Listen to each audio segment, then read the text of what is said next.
sit on it. Is it broken? It's fine. It's fine. We'll see. Is there another stick? No, it's fine. That'll be funny. We'll catch you. We're close enough. I'm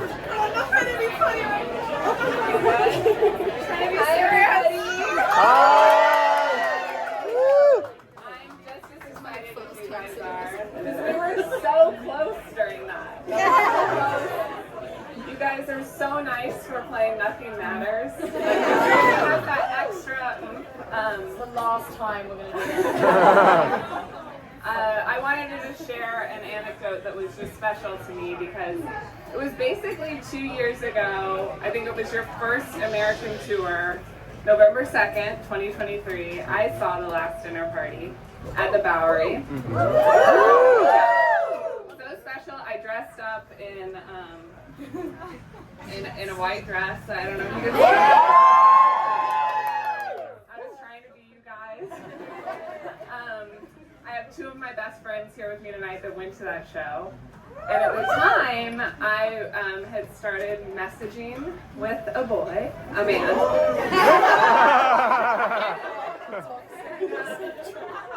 I asked him, I was like, what was your most recently played Spotify song? And he sent me a Pavement song, and he was like, well, what's yours? And I was like, Nothing Matters by The Last Dinner Party. Have you heard of them? And he listened to the song, and the way that he described, we'd been messaging for like a week and a half. And I was feeling it out. And it was the way that he described your song and the adjectives that gave me like a major tingle inside. And I was like, my next message back was, I think I'm ready for you to ask me out. And then he asked me out, and then we just listened to it together. He was here. Wait, what were the adjectives? Honestly, it was two, but I thought they were confident. It was hot and euphoric. It just, yes. So, thank you guys. Anytime. So that was a total party. I felt like that was such a party.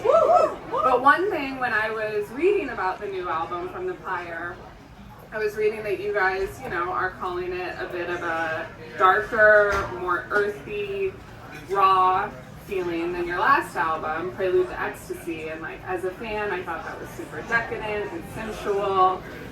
Got me my boyfriend. But I'm just wondering, what do you guys think caused the change? Like, what has happened in this time that, I mean, this is when this album's for when you're ready to break up. Okay. Then I'm not buying it. I wish you well. I wish you well. I don't know, I feel like it's hard to say because when we were writing it, it didn't feel like a definitive, separate moment. It didn't feel like, oh, we can point to this one thing as being changed, and this is who we are now, this is who we are then, here's the straight line. It really felt like quite a natural, gentle evolution from the first record rather than like a separate thing. And I think like just musically and lyrically, I think if anything it comes from a more confident place for all of us, and a place of wanting to be challenged by each other and by our own limitations and ambitions. And it was just really fun to do because really luckily we didn't feel super hemmed in by expectations. We just felt like we want to like play and explore and push things. And so it came from a place of, I think, more freedom to explore like darker themes and also more kind of cheeky moments that maybe weren't on the first record. So I think it just came from a place of like, I think, confidence and excitement, really. And you guys have said you write from characters in your songwriting, right? Did I? Sometimes. Okay. Because I do that too, so I relate.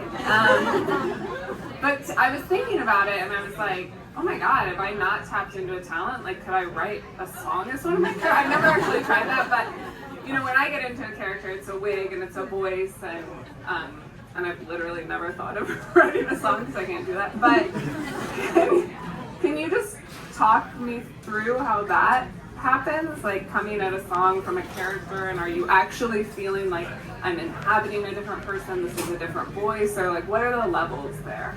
First of all, you could totally write a song. You could absolutely write a song from the perspective of some... The Floribama Shore. Yeah. I want to hear a ballad from that character. Yeah, we're gonna do a collab. It's gonna be, yeah. Yes. Sorry. You know what? I feel like there's really, I guess the most distinct song that is The Killer.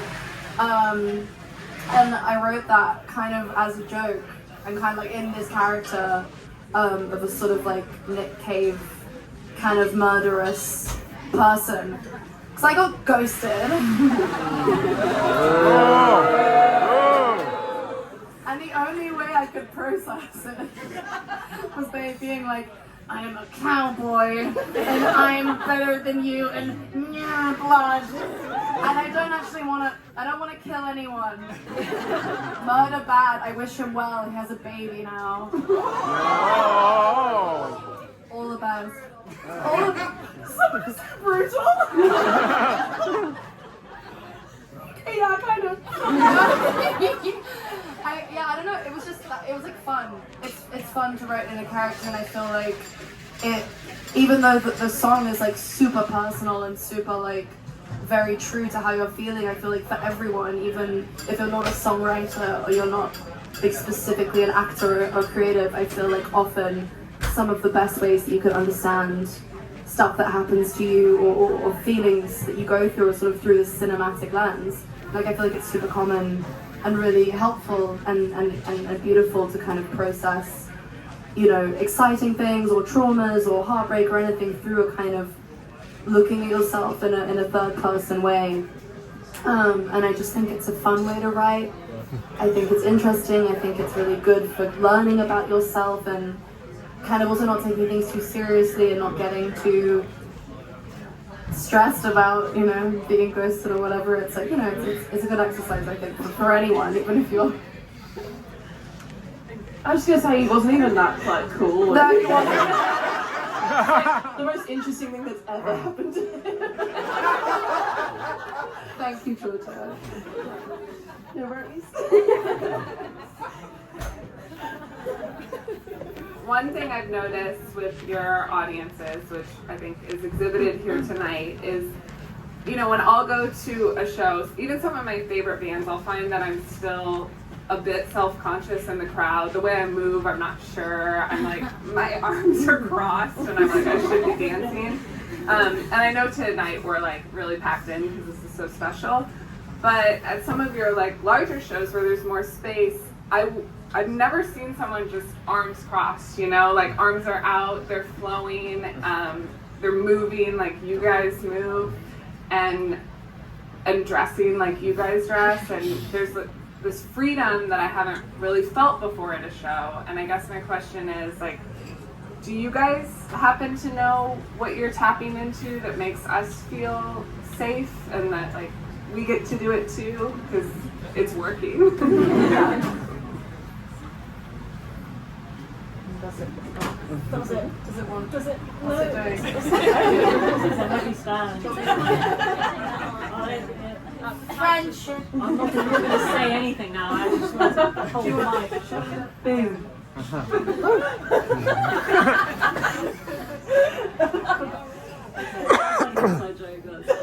Okay. Really intelligent. I think we have fun on stage. Like we have fun writing and playing together. So probably, I think maybe that kind of translates. I think, yeah, we're quite, you know, we're kind of like, yes, everybody dance. Yes, everybody dance. Sometimes it's that simple. Sometimes it's that simple. Just inviting people to do something is enough of a welcome, you know? Even the first time I saw George's bass with the ribbons hanging from it, it was like this allowance that ribbons can hang from anything. Ribbons can hang from everything, and I think that's really important. It's a very good lesson. But I also think that, like, as well as ribbons can hang from everything, our gigs, we've always aimed to be a safe space for people, no matter what their gender expression is, their sexuality, their walk of life. And so we've always sort of dressed really extravagantly in order to be the sort of weirdest people in the room. So like, you're never going to be out of place at a Last Dinner Party show, because everyone here is you know, sort of theatrical and expresses themselves and is into the weird and the wonderful. And I think that when we were younger, we always felt so at peace and at home at gigs where you could just put on a ball gown and go to a shit club in East London. And so that was one of the things that we always wanted to cultivate for our fans. And I'm glad that you felt that. And I hope that everyone else feels like that. Yeah, not even, I remember seeing Florence and the Machine, and not even at that show did I wear a dress, but I watched her in the dress, and I was like, damn it, I want one of those dresses. And then it was you guys, and I was like, I'm allowed. Hell yeah. Okay, this is one of my last questions, and it's stupid, but on the album cover, for the new album, Abigail, you're holding a baby lamb. Was it real and was it nice? I'm so glad you asked this question. His name? Oh, yeah. His name was Christopher. And I miss him. He's not dead. I didn't. I think he's probably a sheep now. I hope. They grow, they get big. He was heavy, actually. Oh, you know, I'll tell a funny story. He was real.